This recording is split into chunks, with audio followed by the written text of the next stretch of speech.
Your vagina is not a product that you buy wholesale and retail, so don't be mean with it. It is free.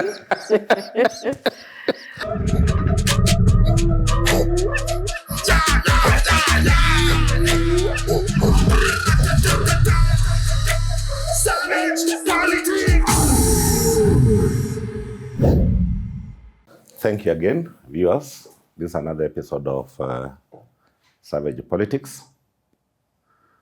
Let me thank you again for your continued support. Today we have a special guest, a seasoned politician,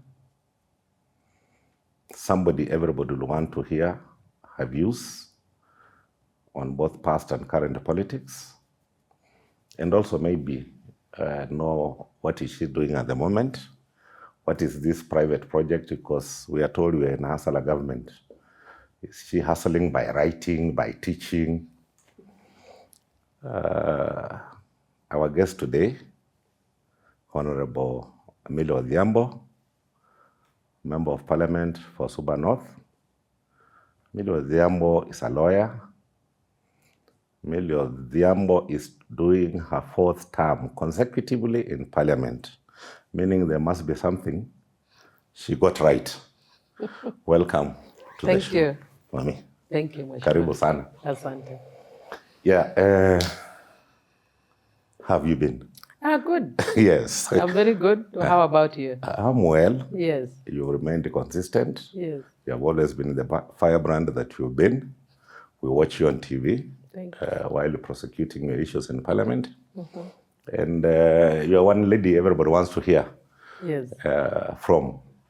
What are you up to at the moment? Well, other than observing the broad-based government, I do a lot of my, usual role in Parliament, legislative representation and oversight, and especially the legislative work. Okay. I do a lot of legislative work around the issues of women and children, sponsoring a number of private members' bills. There are some that I already brought that have become law. Great. But right now I am focusing primarily on two bills, on family reproductive health care bill and assisted reproductive technology bill. Very related bills. But assisted reproduction technology seeks to help couples that are struggling to have children and are not able to. We don't have a legal framework, so that's what I'm focusing on primarily. But outside Parliament, I do a lot of work. As you are telling me, this is a hustler government, though I'm not part of the hustlers. I'm in ODM, we are not of the hustler narrative. Yes. But I have my side hustle. I don't know whether I want to call it side hustle or a Call it side But business. it's Hustle a is side not a very interesting word. Yes, but it's something I love doing. It's something I'm passionate about. Yes. I have run something called the Maiden Institute of Leadership, Law, Innovation and Entrepreneurship, or the Millie Institute. And in the Millie Institute, we have a leadership division. And in the leadership division, I do a lot of leadership training of women in Africa and beyond. I do training for people who seek women who want to join Parliament. This year, I focus a lot on women from the Philippines in an area called Bangsamoro area of the Philippines that's semi-autonomous, and they're having their first election next year. Okay. So I was basically helping women to try and get ready for the elections. Yes. And I've been doing training for women in other parts of Africa, women from different parts of Africa, women parliamentarians having their first term and who want to continue being re-elected. Great. Unfortunately, this week we lost one. She's not a member of Parliament, but she was hoping to be, in Uganda, called Jolie Mugisha of Bobi Wine's party. So, yeah, and under that leadership division, I also have a book division. So I write a lot and also publish.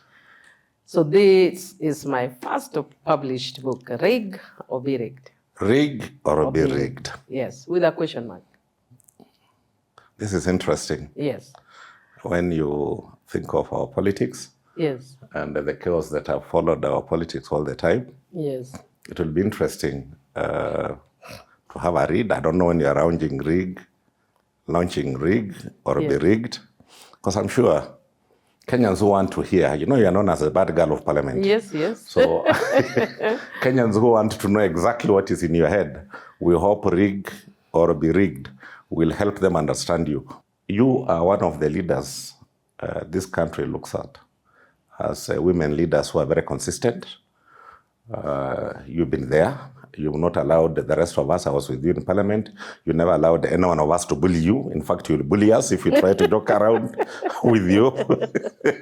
So I think you'll be a good mentor, Yes. particularly for the younger generation Yes. that is looking forward into getting into politics. And therefore, it is maybe important.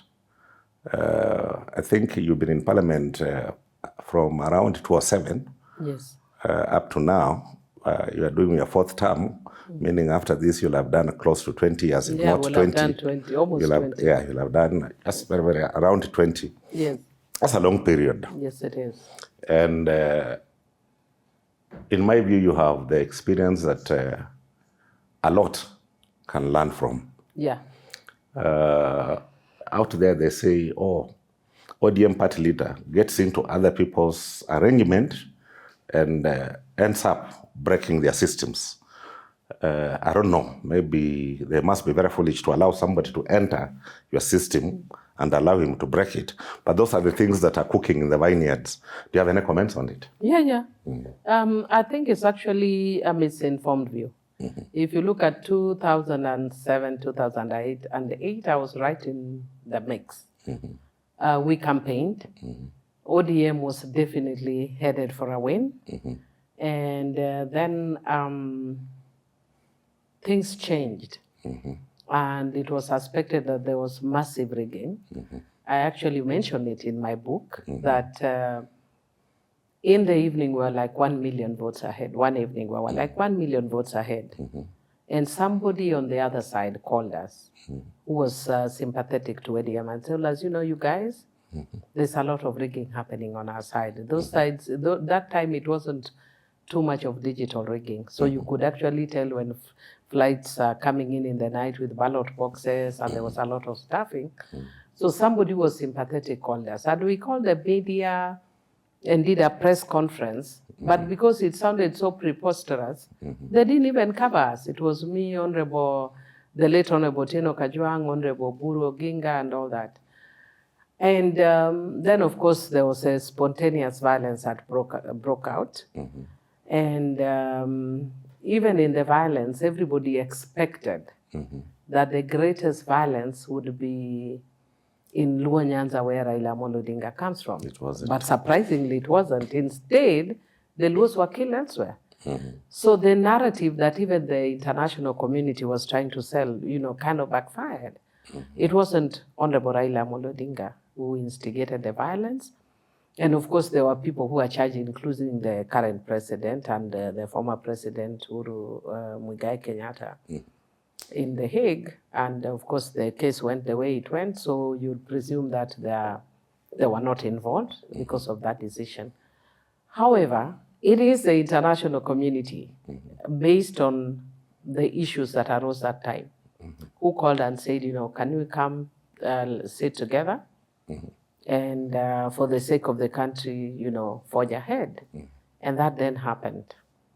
During President Uhuru's situation as well, when he thought things were not working, and I think you have to make linkages of then and now. If you see things were not working then, and he extended a hand to Honorable Raila Odinga so that they could work together. And at that point, his complaint was that his deputy was undermining him. Now, let's fast forward to the Gen Z movement. The Gen Zs were very clear. They were leaderless, tribeless, and because of that, you cannot even imagine or assume, let's not even assume, definitely Honorable Raila Odinga had nothing to do with the Gen Z movement. For sure. And post the Gen Z movement, President William Ruto asked Raila Odinga to come in, not in the government because we are not in government, but to donate experts. One, to show the face of Kenya in the government, but also to help move the country forward. So it wasn't Honorable Raila Odinga who came in. And when he came in, I can tell you, there was already a problem. I was in one of the counties of central Kenya last year. And at that point, I observed it was a very big function. And I observed that the deputy president that time had a big problem. And so did the president. The public was fairly hostile. And so I actually asked, what is the problem? And the people were like, you know, they were expecting so much. I think the government had made too many promises that they had not been able to deliver. And because of that, people were very impatient. And so they were already mad at both the president and the deputy president. And then, of course, when the deputy president noticed that, he decided to distance himself so that he can galvanize that vote, because he didn't want to lose his backyard like what happened to the former president, Uhuru Muigai Kenyatta. So that's basically what happened. So in this instance, it's actually Honorable Raila Odinga that came in to sort help of stabilize. To stabilize. He was requested.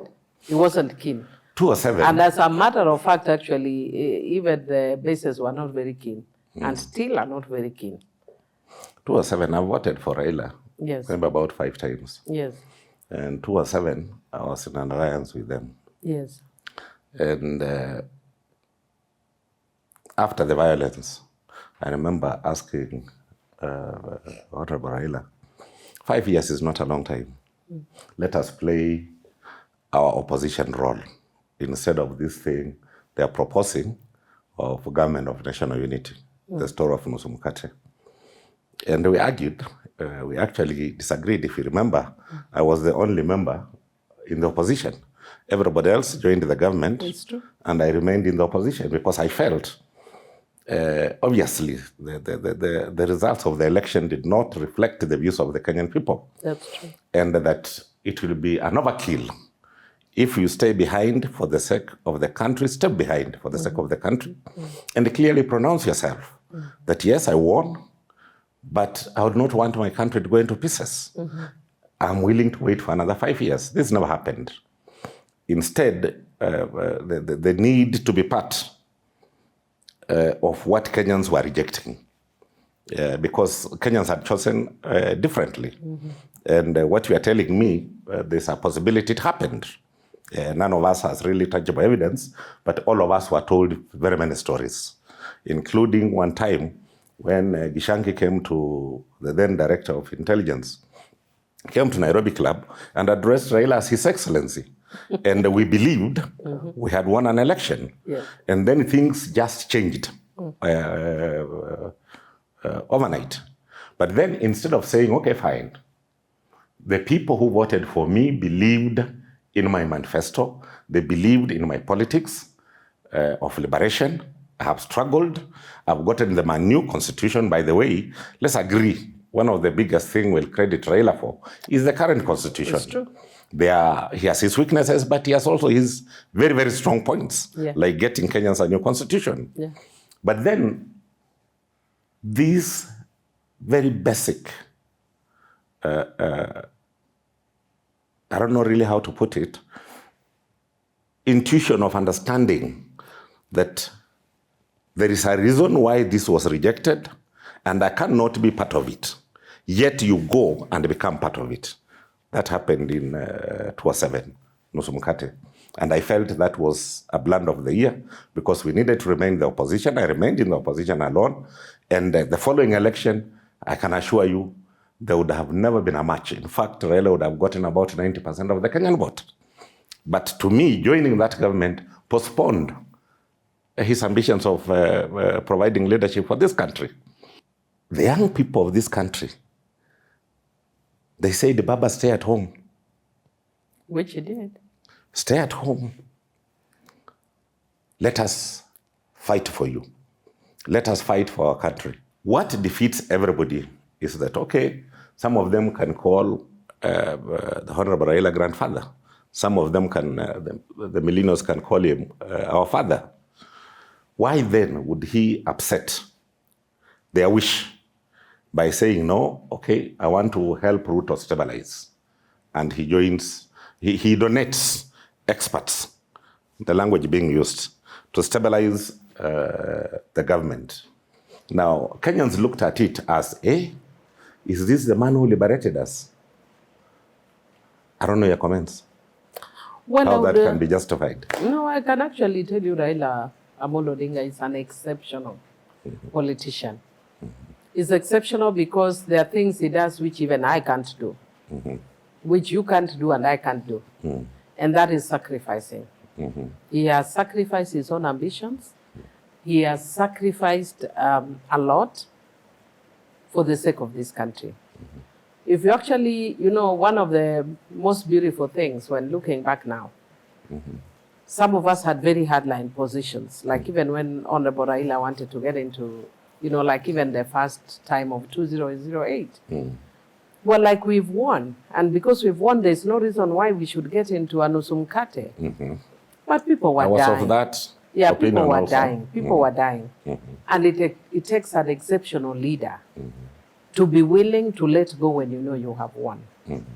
And because of that, personally, I would actually, instead of looking at it negatively, I think actually it is actually one of his excellent characteristics as a leader. That sacrificial nature, where he will let go of his interests for the sake of the country. When I went for my first election, and I won the party primaries, and people were taking, people tried to rig me out, part of which is what actually I've written in my book. You read something for us. You should have seen the way I went all out. And for me, this is a very small position. Just one constituency out of over 290 in the country. But Honorable Raila won over 290. And he was denied that chance to lead. But he was willing to let go. I wasn't willing to let go. And that's why I'm telling you he's a very exceptional leader. And he has actually, in my view, helped the country stabilize in times when things would have gone south. If you look at the point now with the Gen Z revolution, a lot of Gen Zs I know are not happy with him. Even I didn't want him to help the government in stabilizing. Yet when I sit back and ask myself, and I want to actually go back to a TV interview that was done with the Gen Zs, some of the outstanding young people that came to be identified very strongly with the revolution. I don't want to call them leaders because they are leaderless.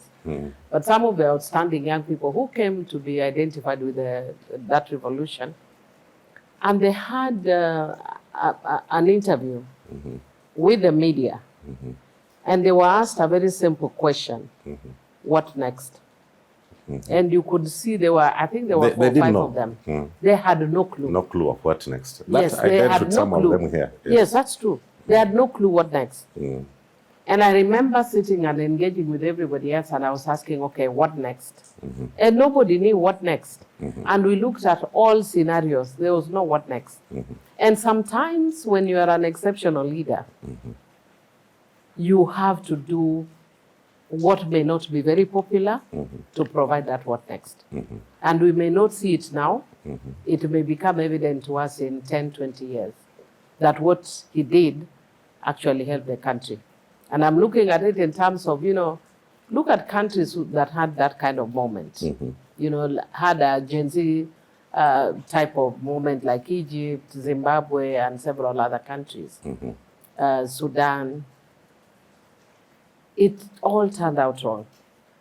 It turned out very wrong for all of them, without exception.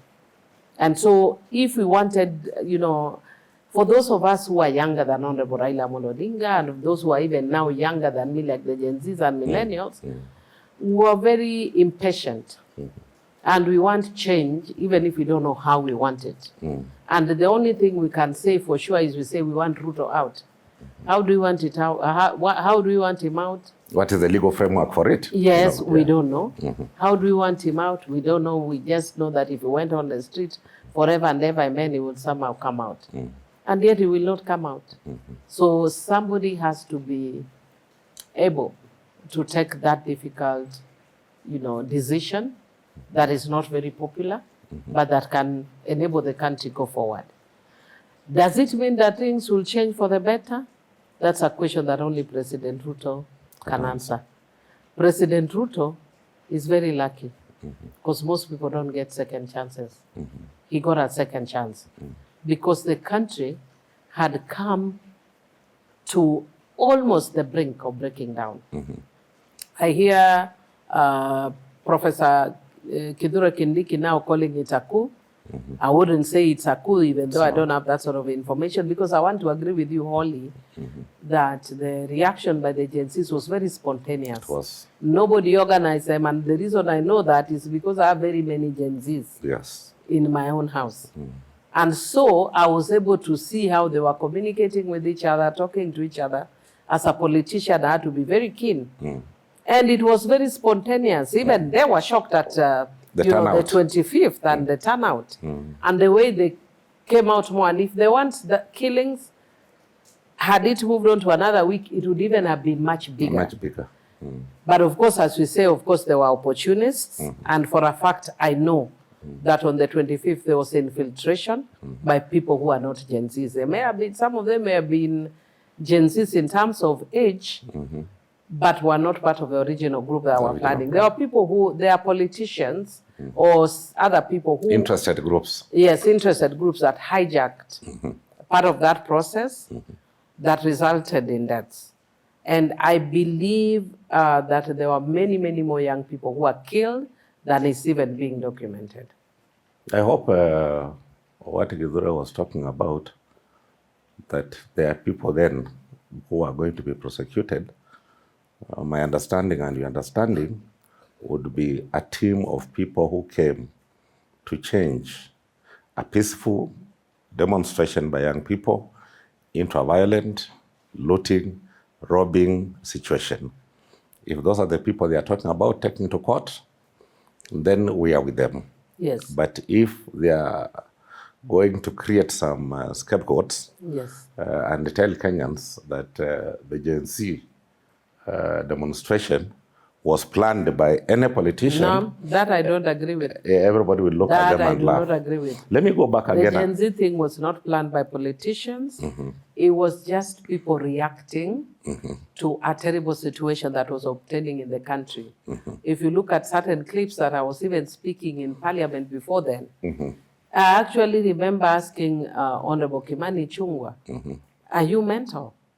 Are you not aware about what's going on in the country? Yes. Because there was so much anger. And it's still there. Yes, and it's still there. And I was like, you don't realize Kenyans are so angry. And not only are they angry, there are people can hardly afford meals. People are struggling. Everybody's struggling people in this country. Committing suicide, you know. A fact. Yes. But we were moving on in Parliament like we are not aware of what's going on in the country. So that reaction was actually, just related to what our own insensitivity as leaders to what was going on in the country. So no, I do not agree that Gen Z was planned. Now, just so that it is much more clearer, your explanation and defense of our leader of opposition. Yes. Of course, I don't agree it's opposition. Yes. Because I don't think William defeated Raila. He didn't. Yes. Raila defeated Ruto. Yes. But some crazy things happened, in my view. Yes. Now, how can these be coincidences whereby you are sacrificing, your pronouncements are not sacrificial, but you want to look at Mandela, somebody who has sacrificed, who has lived in prison for 27 years, who has delivered, and no doubt Raila has delivered. He's delivered the Constitution. That I have told you. He delivered multi-party. He was among the foremost leaders to deliver multi-party. But then the management of that multi-party, election after election, you look like you have sacrificed those who supported you for interests that are not clearly coming out. Because if you came out and said, I'm going to support these people, I'm going to donate experts because development was skewed, money was being eaten, now we have agreed, we are sealing this hall, we are sealing this hall, we are sealing this hall. That as a result will create this number of jobs for the young people who are on the streets. We'll do this for people in Nyanda, we'll do this for people in Western, we'll do this for people in Ukambani, our people in Coast, our people in the mountain, and that the country will feel the price of your sacrifice. The country doesn't feel the price of his sacrifice. Well, what I can tell you for a fact is just that, Kenyans, when you are right in the moment, maybe not just Kenyans, but human beings, when you are in the thick of things, you don't appreciate it. But in about 10, 15 years later, people will actually realize what Honorable Raila Odinga did. I would actually equate him to Nelson Mandela. Nelson Mandela was in jail for 27 years, not of his own choice. He was actually in prison. And he kept, he couldn't move. Honorable Raila was in a different kind of prison. He may not, of course, he did also 8 years in detention. And even was not able to bury his own mother. So that's at a personal level. It was heavy. That is a very heavy sacrifice. However, even though he wasn't in prison physically, all the processes Honorable Raila Odinga has gone through is just a form of prison, where you win, but you are not declared the winner. And part of the reason is that Kenyans sometimes are not very too sure what we are pushing for. Honorable Raila is pushing for an election that is clean and fair. That's why in my book I actually call it rig or be rigged with a question mark. Why? Because the terrain of Kenyan politics, the way it is structured, the way it's constructed, is that you must either rig or you are rigged. Okay. And Honorable Raila has insisted on not, he doesn't want either of the two, to rig or to be rigged. He just wants a fair system. And because he's insisted on a fair system, he comes out as though he's sacrificing, yet he's actually pushing for values that are long-lasting, very progressive values, democratic values that will, go beyond him. But because in Kenya we want, kind of instant answers. As Kenyans, we really are very keen on, fixing things immediately. And because of that, we don't actually see that. Look at, I like giving this example that in my lifetime, when I was in university, I remember one time we got a magazine. I forget what they were called, but they were actually proscribed magazines. And I was staying with my uncle in Parklands, and we went to the house, and he's the one who came with it, with the magazine. It was called Beyond magazine. Okay. Yes. Yeah. And we went, somebody had to stand by the door, and another one to watch, the window in case a government agency followed him, and he hid it in his shirt. So I don't know, a government agent would have known that he hid it. And I was reading it in the toilet. And when you read the kind of things that were there, they're really harmless things. Nothing much to write home about. And one time when I was doing research, when I was working in the civil society organization, when we were celebrating 50 years of the Universal Declaration of Human Rights, and I came across a newspaper cutting where somebody, I think a former member of parliament, was jailed for saying that one day you will be shocked to see Kibaki as president. A Kamba, I think it was a Kamba member of parliament or something. And he served time. Yeah, he did. For simple things like that. But now, go to YouTube, you see, even I abused President Uhuru. Freedom of expression, people are abusing President Ruto, people are abusing Raila. Obviously, it's abuse. Before, we wouldn't do such things.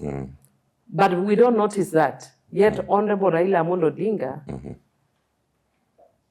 spent 8 years in detention, didn't bury his mother, lost presidencies, not through the ballot, but was denied presidencies because he wants open spaces. He wants a more democratic government.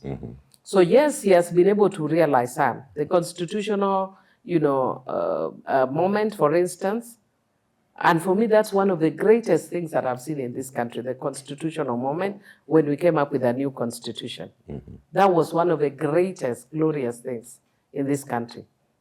And you can see the framework of our constitution, the way it has changed, the way Kenya operates. And that's why we can even call out the police who are shooting people. That's why we can call out impunity. That's why even the police have to hide their faces when they're doing erroneous things. Look at other countries, even our neighboring countries. Look at when the Gen Zs in Uganda tried, how they were being butchered and the police don't care, even when you see their faces, because we are at very different levels. Yeah, so we may not see the sacrifices that Honorable Raila Odinga has done, but he has done a lot of sacrifices.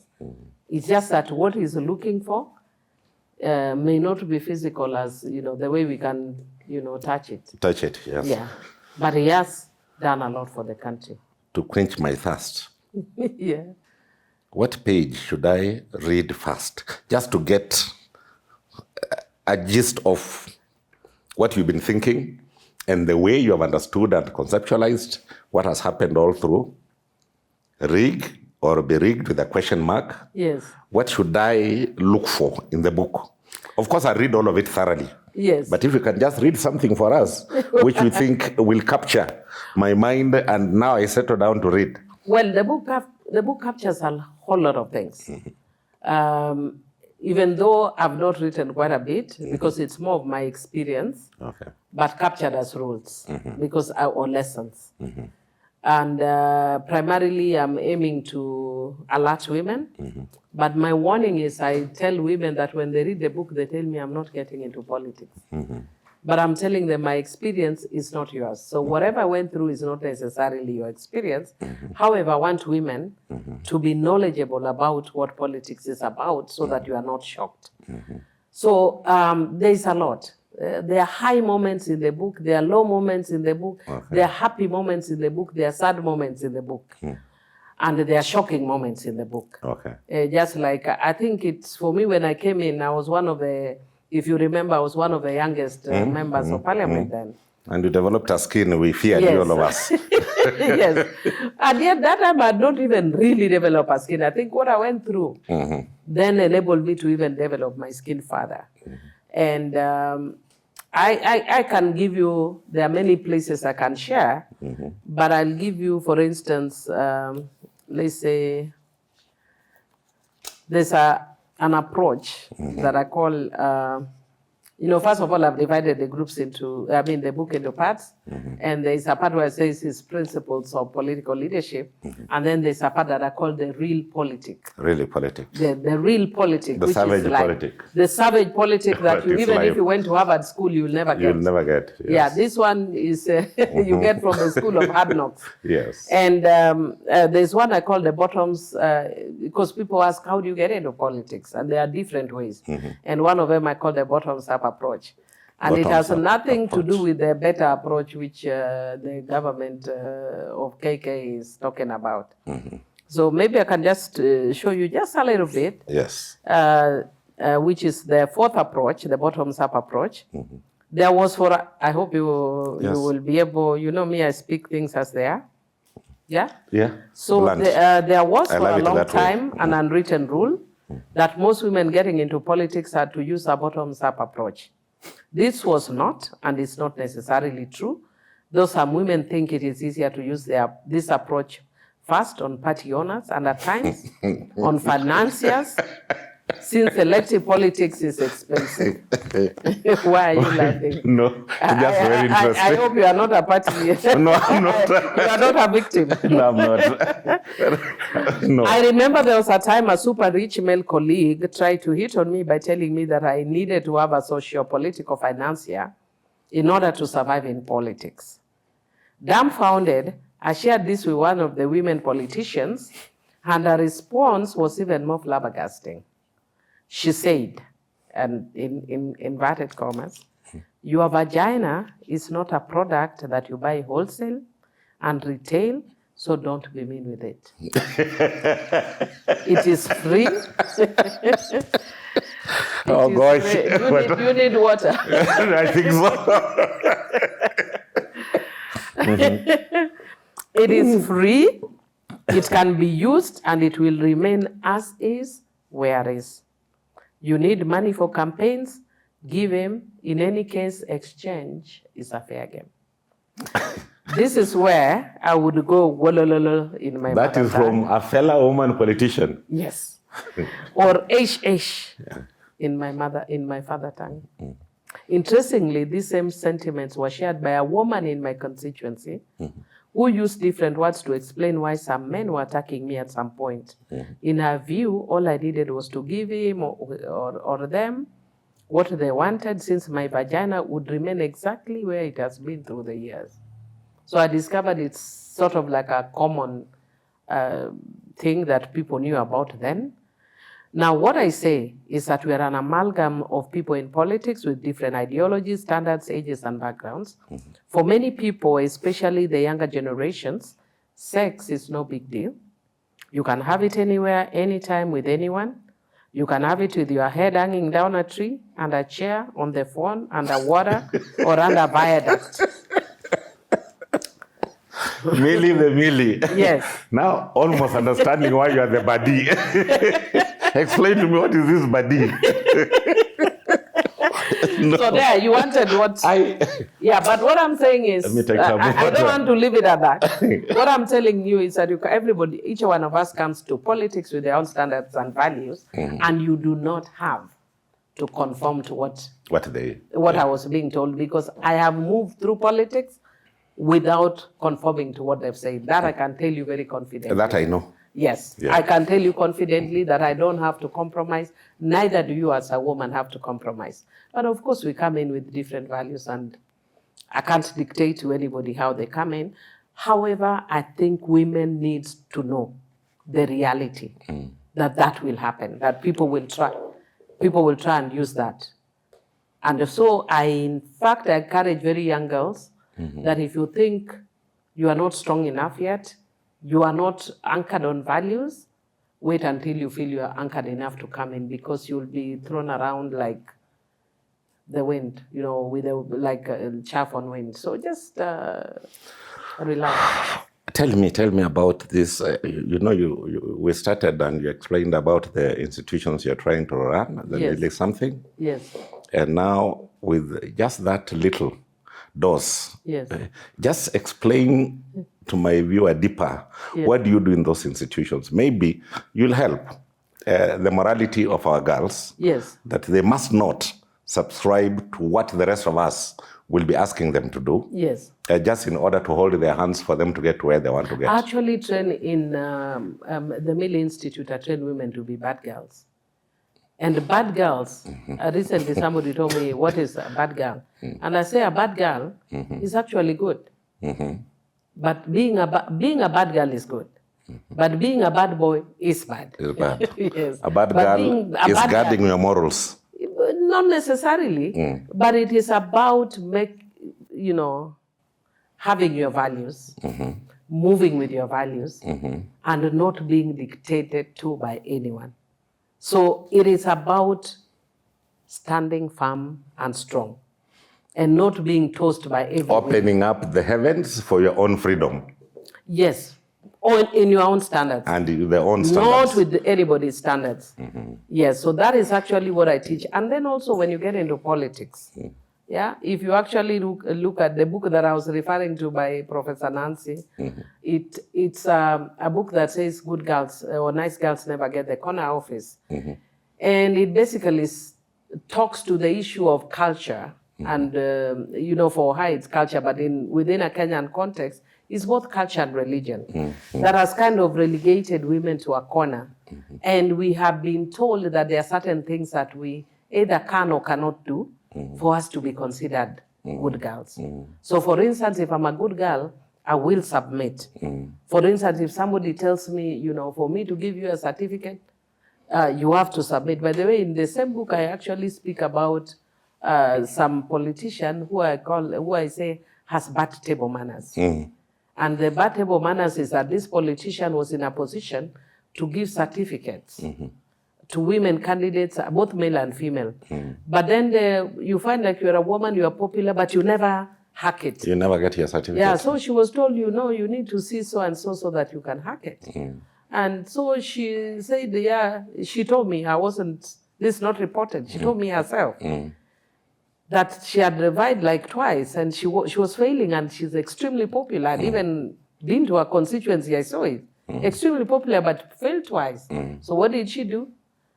She went to see the guy, and he said, we'll finish on the table. And they finished on the table. That's why I say he has very bad table manners. And then he gave her a certificate with very bad table manners. Now, when you are a bad girl, being a bad girl means I can say no to your bad table manners. Yes. But a lot of men do not understand how a woman can say no. Because if I say no, then I'm a bad girl. And I'm happy to be a bad girl. I will say no. And then when you are a bad girl, you question things. When you are a bad girl, when you are a good girl, you also sit and wait to be given. Yet in politics, you are not given. No. Look at recently when I was trying to get into the position of a minority leader. I am doing almost 20 years in parliament. I'm the most senior woman member of parliament. I am one of the most senior members, I think top 5 senior members of parliament now. And of course, your contribution in legislation is also exceptional. Yeah, it's exceptional. And yet you find that you have members who are just joining now, doing that second year in parliament, who are fighting, male members, fighting with me over the same position. And when I'm challenging, if you see everybody telling me, no, just leave for him. Why? Because you are a man? And if I'm a good girl, because you have been taught you don't fight with men for those positions. So what I did for the first time, I said, no, I'm done being very nice over these things. I went and sat and said, no, I've taken over this position. And then lobbied from there, because you are not expected. Yeah, you take it first and then you lobby for it. Yeah, when you are a good girl, you are supposed to use what recently I saw young people saying, to be demure and courtesy. Yes. Yeah, so we are not demure and courtesy. You just have to go for whatever. Bottom up. No, not for bottom up. Go for what you want. What you want. Without bottom up. Without bottom up. That is Millie for you. Now, Millie, tell me. Yes. Whew, I know you know it. Yes. It's paining out there. Yes. And we're not very sure yes. Of what is happening in the country. People seem to be getting frustrated day after day. Yes. And frustrations reach a limit. Just like when you boil water, there's a limit of how much that container can hold. It will blow up. Nothing really tangible is being done to say, okay, fine, we contributed experts. Fine, we agreed on a roadmap. We agreed on issues that need to be solved. We agreed on how to solve the robbery that is going on in the country, the things of Andani, war, everything. What are you looking at as a Kenyan leader with such a bleak picture being painted, and yet you're trying to hold the country together by donating experts and nothing really tangible amongst the deep issues raised by the young people are being addressed? I'd started speaking to it, and then I think, that's a problem with me. I talk a lot. And I'd say that President Ruto is a very lucky person, because people don't get chances, second chances, a lot of times. Yeah. But he's gotten a second chance. And he needs to use that second chance to redeem himself, to get back on the path. Unfortunately, what I'm seeing us doing is going back to the same old thing, blame gaming. Want to find out who sponsored the Gen Zs. We want to find out who did what. And now we are, of course, seeking to remove Rigiji. That won't add food on the table of any Kenyan. He may stay personally, really, it's neither here nor there for me. Whether he's deputy president or he's not, it's neither here or there. So I may sign, I may not sign. It doesn't really matter. It doesn't matter. It doesn't really matter to me. But I think even in the process of impeaching him, let us look at issues that are affecting Kenyans. Yes. And when people make so much noise, you know, like over this chief thing, sometimes I look at these things and I'm like, are they real or these are, you know, because in social media, you're never too sure what is real or not real. Actually, out there, everybody's and I was wondering. reading and I'm seeing that we are contributing so much. Like me, I think because based on my salary, I'll be contributing 37,000 a month for that chief. But me and my family, we are entitled to 1,000 shillings a year dental cover. What sense does it make? What sense does it make? Why don't you then just say we have no national hospital insurance? But what was wrong with NHIF other than management? Take your money and use it the way you want. Then I can take my money and, you know, get my own insurance. But I think, I've said it before, broad-based or no broad-based, we have a broken system. We do. We do have a broken system, and the president needs to find out ASAP where the brokenness is. Intent. What was his intention for looking for leadership? Did he intend to look for leadership because you want to provide the leadership and you had a burning desire to improve Kenya? Or is it the issue where everybody goes into politics because they think the easiest money you can make is going to politics and steal? I don't know about that. I think for me it's beyond that. I think there's something broken somewhere. And whatever that is broken is what needs to be fixed. There's an issue of the government not speaking to itself. Yeah. There's a big problem about coordination. There's a big problem about feedback. And there's a big problem about listening. I agree with you. Yes, there's a big problem about listening. With you 100%. There's a big problem about coordination. And in the government, when A doesn't know what B is doing. And that shouldn't happen in government. And then also you see, it appears like everybody is jumping up like a popcorn. Is there cohesion, for instance, in cabinet? Does cabinet discuss policy and agree? And how is a policy in health linked to education? And then also, as much as we want to be innovative, we can't innovate too many things. There's nothing tangible. There's nothing tangible. But it's because we are trying to do too many things also. Yes. Are we really trying to do? Are we really trying to do, or are we looking at any point where I can make money and put in the pocket? Because for me, we have much more critical things that can be given priority. That is why I'm telling you the issue of coordination. If there was more effective coordination, then it means if somebody were, say, I'd give the Ministry of, so that I'm not targeting anyone, let me say the Ministry of Chairs. So if the Ministry of Chairs decide that we want to turn, you know, these beautiful chairs from peach to green, and we want to change them from peach to green, not because they are bad, but because then I can get a I can get a, yes. Yeah.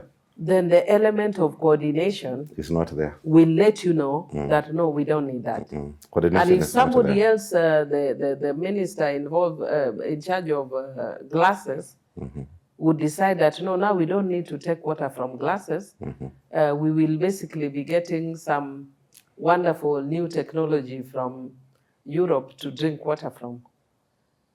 Who finally is responsible for that broken system, for that system that seems not to have any intention of running a country other than confusing it and looting it, who finally is responsible?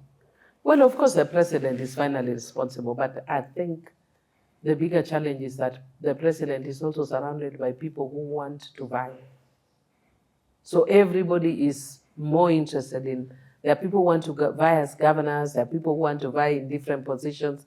So they are not interested in this whole. They are not interested in delivering. But you want to this vie vision. when you have destroyed Each the of country. them is just trying to pick a piece for their own good. They want to run, if I'm the minister in charge of glasses, I want to see how many glasses I can take for my campaigns. The other person wants to change the pitch to green for purposes of the campaigns. If I were the president, fortunately I'm not. Actually, that's the question I was going If to ask I was you. a president, I would work less with the people who want to vie. I would work more with the technocrats. Because at this point, you just want to deliver. And for you to deliver, you need to work with people whose business is delivering. And not people whose interest is, how do I get, and then too much cartels, too many cartels. My dear, when one gets into politics, you aspire to the highest. Yes. President Millie Odhiambo. Yes. What will you do with Kenya? If I was the president? Yes. And when you will become, because I'm sure you have aspirations, and it's possible. Well, it's possible. If as a bad girl, you never say never. Everything is possible. Let me put it this way. If I were to be a president, one of the things I would do is listen and listen a lot. Listen and listen a lot. Listening is an underrated skill. And you told me earlier on that I'm doing my 4th term. And I remember recently we went with one of the members of parliament, one of the governors who went with us to Suba North when the president was coming. And he told me, Millie, you're serving your 4th term. And you are received so well. What is the trick? Yes. And I said, I gave many, many reasons. Yes. But to me, the biggest is listening. When you stop listening to the public, of course, there are people who will not like you from get-go. Like, for instance, when I was vying the first time, there are people who vied against me.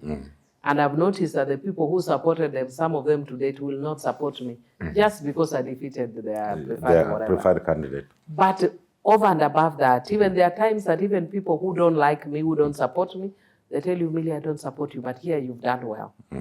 Do you listen to the public? One is to listen. It's the bigger part. It's to listen to the public. What do you do with what you have listened to? Once you've listened to the public, don't be overambitious. Don't be overambitious in terms of what you want to do. And then be realistic in terms of what you want to do. Like me, when I go, like now on Monday, I'll be in my constituency. And people will come with a lot of expectations and make a lot of requests.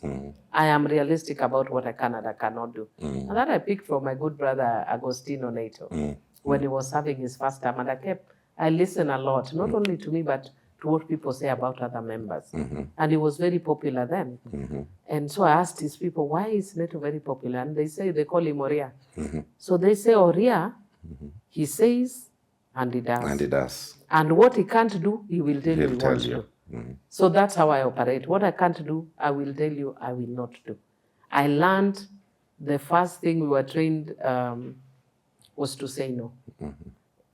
Learning to say no. I can't say plan because the government has a plan. Every government, when they come in, has a plan. So it is presumed that you already have a plan. But stay true to that plan and do what you can, reasonably do. Don't give promises that you can't. Look at the manifestos that parties come up with and the presidential candidates. And they promise and promise and talk about heaven. But one thing I've never seen in any one of these manifestos is how will you create the capital to do the things that you're telling people you will do? Do we also hold Kenyans as gullible because they don't interrogate? Because I'm sure if you are a voter that asks questions, of course, a majority of voters, when they come to look for you, they're trying to settle personal issues, their personal problems. But as a country, are we lacking people who really, as Kenyans, who needs to interrogate the kind of manifestos we come up with, all the way from an MCA to the president? Or do we get confused by what we are offered at the moment and we fail to analyze what we need to analyze? Or are we just emotive, ni mtu wetu? Actually, that's what I was going to tell you, that the mistake that Kenyans do is putting ethnicity as the center of leadership. So it doesn't matter how good your leader is. Like right now, I'll give you the example of Rigiji, because he's being hounded. You can see the entire community has gone and rallied behind him. Nobody is asking, could there be a reason? I'm not saying there's a reason, but nobody is asking. There's no interrogation. There's no interrogation. We're just saying ni mtu wetu. Yeah? And I also speak about that in my book. I'm like, we will grow as a country when we stop using the prism, all politics is local, to ridiculous levels. Of course, all politics is local. When I talk about Suba issues, it resonates with the Subas. And when I deal with issues relating Subas, it resonates with the Subas. But it doesn't mean, therefore, that I'll support a Suba merely just because he's, a Suba. So I think one of the things that actually messes us up is the ethnicization of our politics. Going back to the same issue of Raila Odinga, I can see a lot of people now saying, Baba, you have disappointed us, you have failed us. But then some of them, you ask them, did you vote for Raila? No. So how has he failed you if you didn't vote for him? And some of the reasons, if you ask some of them, the reason they didn't vote for Raila, it's not ours. It's not ours. So when will this stupidity ever end in Kenya? When you ask is failing you, then you say, now Baba. You ask Baba from the corner and say, Baba, come. Fight for us. Now fight but when for it us. comes to vote, no vote. Yeah, but also, to be honest, the money culture in our politics makes it very difficult to elect good leaders. Because the people will tell you, it's a very bad culture nowadays. People will tell you that I want a person who can finish with me, malizana na mimi. Yeah. So whatever you give me is what informs. So if you give me money, I will vote for you. And when you turn out to be so bad, you're like, oh, so how the hell did we vote in this person?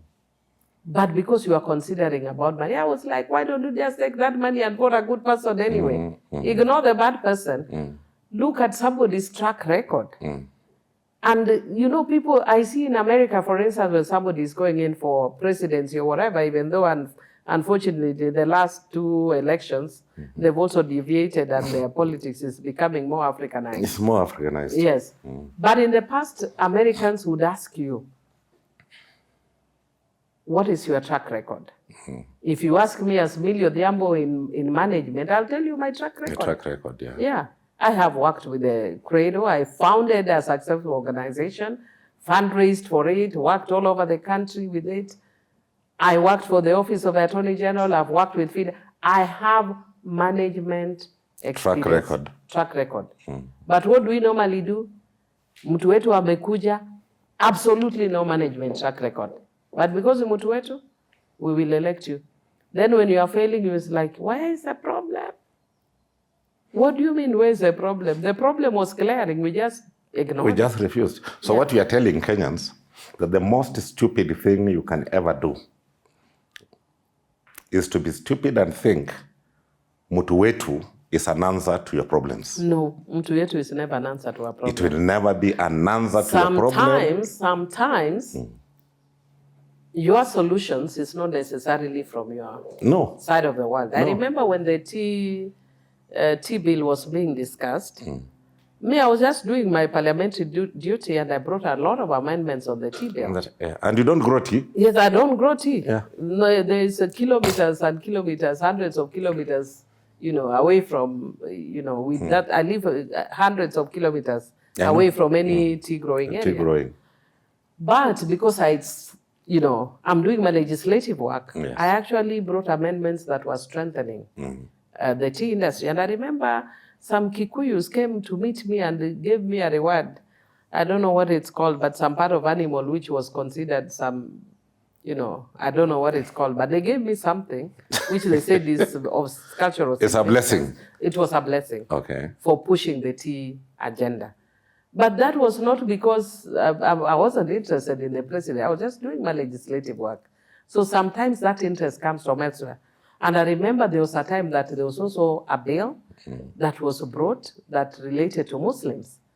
And I went and researched and read the Waqf bill. And I inputted based on Islamic law. And so when people saw that I had brought amendments, do you know I was being discussed everywhere? They said, Millie Odhiambo has brought amendments. They're like, why is she bothering about Islamic things? I was actually called by... We are all human beings, yes, we're Kenyans. No, but I was very happy. Yeah. I was called by the imams, and they told me we were being told that you brought bad amendments. We have actually seen that you brought amendments that are in line with our teachings. And they are reinforcing. Reinforcing. And even though because of the drama, I ended up not moving the amendments, but they were brought by Duale. The same amendments were brought by Honorable Duale. Naturally. Yes. I want home to think I'm the one who did it. But well, maybe not. But at least, but clearly in your conscience, you played your role as a legislator. So sometimes it's not necessarily a person from your end of the world that will bring amendments. And sometimes it's not because the fact that I'm a Christian doesn't mean I have something against Muslim and vice versa. Just the fact that somebody is Muslim doesn't mean they're against me as a Christian. We are all Kenyans and we need to carry each other along. Thank you. Two things. Yes. Then maybe I can release you to go and attend to other things. One, yes, I want you to advise the young girls in this country, yes, particularly those aspiring to get into leadership. Yes. Okay. So one, I would tell the young girls, believe in yourself. Perfect. Spend time building yourself as a brand. Self-confidence. Self-confidence. Self-belief. Self-awareness. Self-trust. Self-trust. Because you are coming out to a very ugly world, very hostile world, and unless you have confidence in yourself, you'll come out battered. Yes. So for me, I can tell you many, many things, but that is the most important thing. Number two, you must anchor on faith. Perfect. Because if you don't anchor on faith, then every wind that comes will throw you all over. Yes. So you must be anchored. Whether you are Muslim, anchor on your Muslim faith. If you are Christian, anchor on your Christian faith. Otherwise you'll be a cock in water. Exactly. Being thrown all over. You will be thrown all over. You must be anchored on some faith.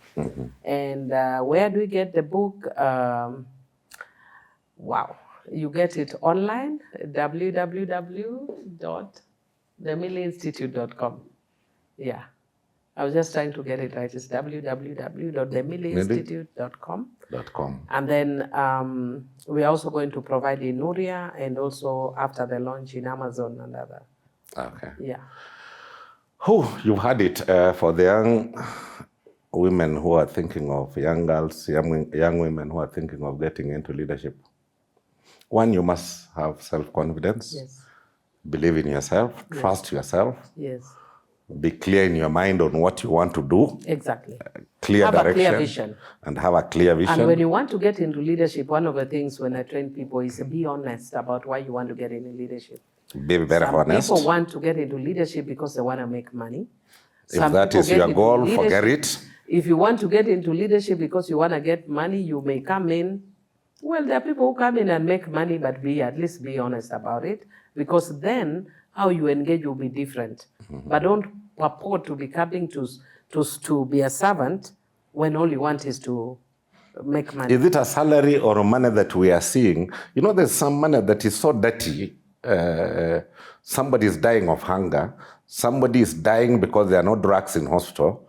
And you are foolishly and primitively enriching yourself with people's taxes. What is this? But unfortunately, for a lot of people, there are just very few people who now have learned how to steal the money and stuff. But a lot of people who come into parliament thinking that they are going to be rich, actually, they end up worse. Me, when I go to parliament, I've always just wasted my money anyway. Yes, it's true. I spend and spend and spend and spend. And spend. Yeah. Why? Because actually one of the things I say here is that a parliamentarian is a social security system.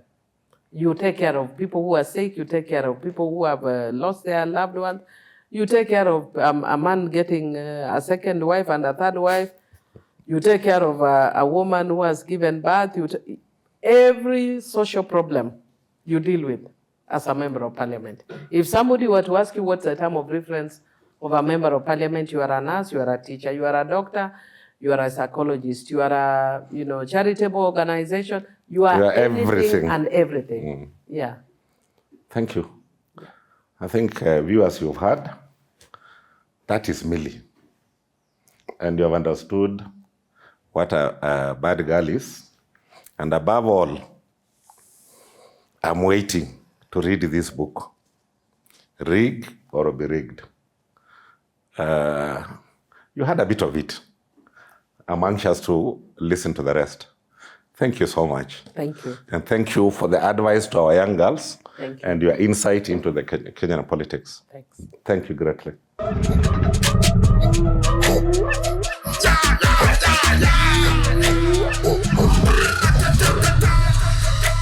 Savage politics.